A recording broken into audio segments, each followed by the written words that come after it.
Hi hello welcome to APM family.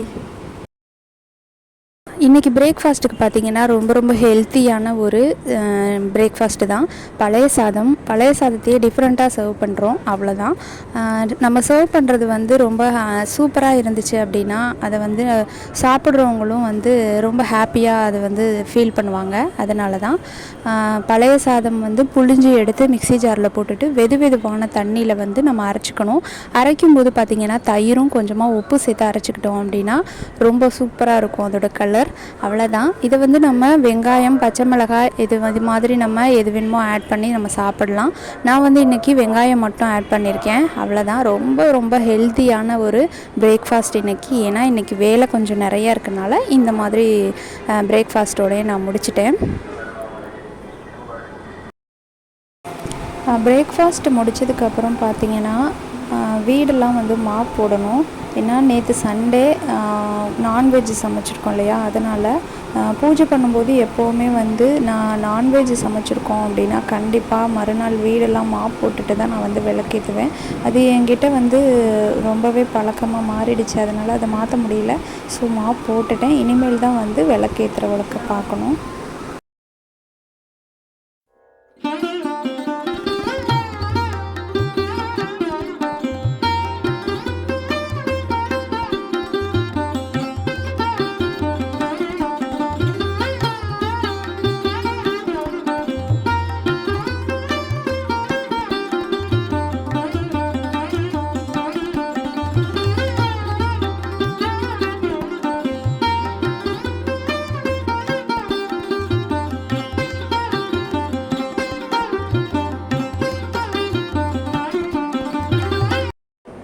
Today lunch recipe பாருங்கள். வெண்டைக்காய் புளிக்குழம்பு வச்சு சவுச்சவில் வந்து ஒரு பொரியல் மாதிரி பண்ண போகிறேன். இந்த பொரியலில் பார்த்திங்கன்னா தேங்காய், ஜீரகம், பச்சை மிளகாய், பூண்டு சேர்த்து அரைச்சி பண்ணுறது ரொம்ப ஃப்ளேவரபுளாக இருக்கும். இதில் வந்து வெண்டைக்காய் புளிக்குழம்புக்கு வந்து தேவையான இன்க்ரீடியன்ட் எல்லாமே எடுத்து ரெடியாக வச்சுருக்கேன். நம்ம எந்த ஒரு டிஷ் பண்ணும்போதும் கொஞ்சம் பொறுமையாக நம்ம பண்ணணும். அதாவது அந்த ஒரே டிஷ்ஷை ஃபோக்கஸ் பண்ணி பண்ணோன்னா ரொம்ப டேஸ்ட்டாக இருக்கும். ட்ரை பண்ணி பாருங்கள். கறி வடம் இல்லைன்னா இந்த மாதிரி எல்லா மசாலா அந்த ஐட்டம்ஸ் எல்லாமே எடுத்து நம்ம வச்சுக்கிட்டோம் அப்படின்னா நல்லாயிருக்கும். மசாலா ஐட்டம்ஸ்னு பார்த்திங்கன்னா மஞ்சள் தூள், மிளகாத்தூள், கொத்தமல்லி தூள், அப்புறம் உப்பு, அவ்வளோதான். இதை எடுத்து ரெடியாக வச்சுருக்கேன். புளி ஊற வச்சுருக்கேன். இப்போ நம்ம தாளிச்சிக்கலாம். எண்ணெய் ஊற்றி நம்ம எடுத்து வச்சுருக்க ஜீரகம், மிளகு, சோம்பு எல்லாம் ஆட் பண்ணிக்கலாம். அது கூட கருவேப்பிலையும் வெங்காயமும் சேர்த்துருக்கேன். இந்த மாதிரி நம்ம 5 ஐட்டமும் சேர்த்து நம்ம பண்ணும்போது பார்த்திங்கன்னா நம்ம கறிவடம் போட்டு தாளிக்கும் போது என்ன டேஸ்ட் கிடைக்குமோ அதே டேஸ்ட் கொஞ்சம் கிடைக்கும். ரொம்ப கிடைக்கும்னு சொல்ல முடியாது, அந்த டேஸ்ட் கிடைக்கும். வெங்காயம் நல்லா வதங்கினதும் நான் தக்காளி ஆட் பண்ணிக்கிறேன். புளிக்குழம்பு வந்து எங்கள் வீட்டில் இந்த மாதிரி டேஸ்ட்டில் வச்சா ரொம்ப பிடிக்கும், நல்லா சாப்பிடுவாங்க. அதனால தான் வெண்டைக்காய் வந்து நான் ஆட் பண்ணியிருக்கேன். தக்காளி ஆட் பண்ணி நல்லா வதங்கினதும் வெண்டைக்காய் ஆட் பண்ணிட்டேன். இந்த வெண்டைக்காயில் வந்து ஒரு பிசு தன்மை மாதிரி வரும் இல்லையா, வழவழன்னு. அந்த இது வந்து இந்த வெஜிடபிளை பொறுத்த வரைக்கும் இந்த வழவழப்பு வந்து நம்ம உடம்புக்கு ஒரு வகையான ஹெல்த். அதனால் இந்த வளவளப்பு போகிறதுக்காக நான் வந்து வெறுமனை எம்டியாக இருக்க அந்த கடாயில் போட்டு நம்ம வறுப்போம் இல்லையா, இல்லைனா தயிர் சேர்த்து வறுப்பாங்க, அந்த மாதிரிலாம் கூட வறுக்கலாம். ஆனால் இது கூட ஒரு வகையான சத்து தானே. அதனால் வெண்டைக்காய் வந்து ஒரு டைம் நான் அந்த மாதிரி வறுத்து பண்ணேன்னா ஒரு டைம் இந்த மாதிரி டைரெக்டாகவே வறுத்துக்குவேன். அந்தளவுக்கு வளவளப்பாலாம் இல்லை. ட்ரை பண்ணி பாருங்கள். ஏன்னா நான் ட்ரை பண்ணிகிட்ருக்கேன் இல்லையா, இப்போ வதக்கும் போது ஆரம்பித்தோடனே அந்த வளவளப்பு இருக்கும், கொஞ்சம் நேரத்தில் அந்த வளவளப்பு இருக்காது. நம்ம சாப்பிடும்போது குழம்புல அந்த வளவளப்பு தன்மை இருக்க மாதிரி கொஞ்சம் கூட தெரியாது. இப்போ வந்து கொஞ்சம் ஒரு 5 மினிட்ஸ் வதக்கினேன். வதக்கி முடித்ததும் மிளகாத்தூள், மஞ்சள் தூள், அப்புறம் மல்லித்தூள். இந்த மிளகாத்தூள், மல்லித்தூள் வந்து நம்ம ஆட் பண்ணும்போது 1 பங்கு மிளகாத்தூள்னால் 2 பங்கு மல்லித்தூள் ஆட் பண்ணணும். தேவையான உப்பு சேர்த்துக்கிட்டேன். அவ்வளோதான். இதை வந்து நல்லா வதக்கி விட்டுக்கலாம். இதை வதக்கும்போது பார்த்திங்கன்னா உப்பு வந்து நான் தக்காளி வதக்கும் போது போட்டிருக்கேன் இல்லையா, அதனால் கொஞ்சமாக தான் ஆட் பண்ணிக்கிட்டேன் உப்பு. அவ்வளோதான். இப்போ தண்ணி மட்டும் சேர்த்து நல்லா வெண்டைக்காவை வந்து 5 to 10 மினிட்ஸ் வேக விட்டுக்கணும். அதுக்கப்புறம் நம்ம புளிக்கரைசலை சேர்க்கணும். அவ்வளோதான்.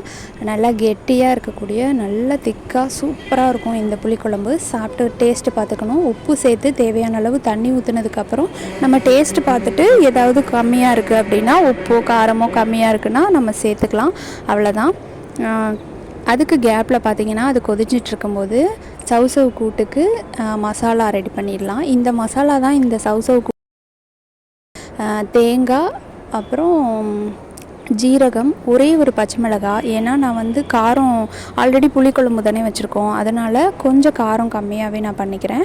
ஆல்ரெடி அது நீர்க்காய் வேறு இல்லையா, அதனால் ஒரே ஒரு பெரிய பச்சை மிளகாய். அதுக்கப்புறம் இஞ்சி பூண்டு தான் நம்ம ஆட் பண்ணணும். இஞ்சி பூண்டு பேஸ்ட் வந்து ஃப்ரிட்ஜில் இருந்ததுனால நான் அதே கொஞ்சமாக ஆட் பண்ணிக்கிட்டேன். இஞ்சியும் நல்லது தான், இது கூட சேர்க்கும்போது நல்லாயிருக்கும். அவ்வளோதான். இப்போ இது எல்லாத்தையுமே இந்த மாதிரி கன்சிஸ்டன்சியில் அரைச்சிக்கணும். தண்ணி ஊற்றிலாம் அரைக்கக்கூடாது. இந்த மாதிரி கொரப்பாக இந்த மாதிரி அரைச்சிக்கணும். அவ்வளோதான். இப்போ இதை அரைஞ்சிருச்சு. இதை வந்து நம்ம ஆல்ரெடி ரெடி பண்ணி வச்சுருக்க சவுசவில் வேக வச்சுருக்கோம். இந்த பார்த்திங்களா, கடுகு உளுந்து தாளித்து வெங்காயம் கருவேப்பிலை சேர்த்து சவுசவை போட்டு கொஞ்சமாக தண்ணி ஊற்றி நான் வேக விட்டு ரெடியாக வச்சுருக்கேன். இது ஓரளவுக்கு வெந்துருச்சு. இந்த ஸ்டேஜில் நம்ம அரைச்சி வச்சுருக்க இந்த தேங்காய் பேஸ்ட்டை ஆட் பண்ணி கிளறி கொஞ்சம் ட்ரை ஆனதும் இறக்கிடலாம். இது வந்து ஆல்ரெடி நீர்க்காய்ங்கிறதுனால ரொம்ப தண்ணி ஊற்றக்கூடாது. கொஞ்சமாக தண்ணி தெளித்து விட்டு வேக வச்சாலே போதும். அவ்வளோதான். சூப்பரான நம்மளோட இந்த சைடிஷும் ரெடி ஆகிடுச்சு. இந்த கேப்பில் புளிக்குழம்பும் பார்த்திங்கன்னா சூப்பராக ரெடி ஆகிடுச்சு.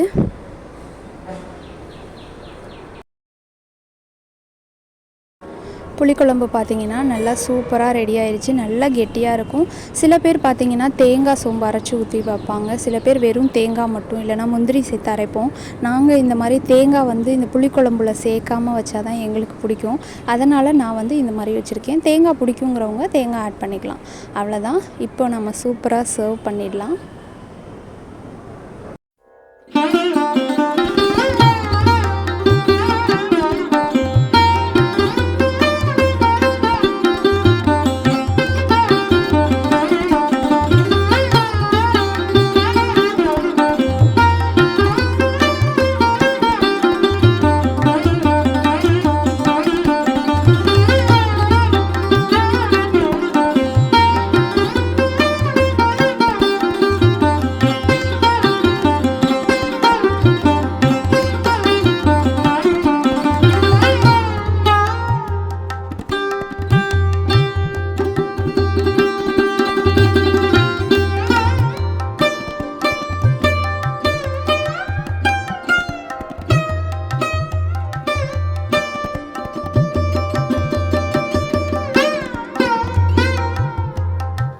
ஓகே ஃப்ரெண்ட்ஸ், இந்த வீடியோ உங்களுக்கு பிடிச்சிருக்கும் அப்படின்னு நான் நினைக்கிறேன். பிடிச்சிருந்துச்சுன்னா நம்ம சேனலை சப்ஸ்கிரைப் பண்ணிவிட்டு ஒரு லைக் கொடுங்க, கமெண்ட்ஸ் பண்ணுங்கள். Okay friends, bye bye. Next சூப்பரான ஒரு வீடியோவோட வந்து நான் உங்களை மீட் பண்ணுறேன். Thank you so much. பாய் பாய்.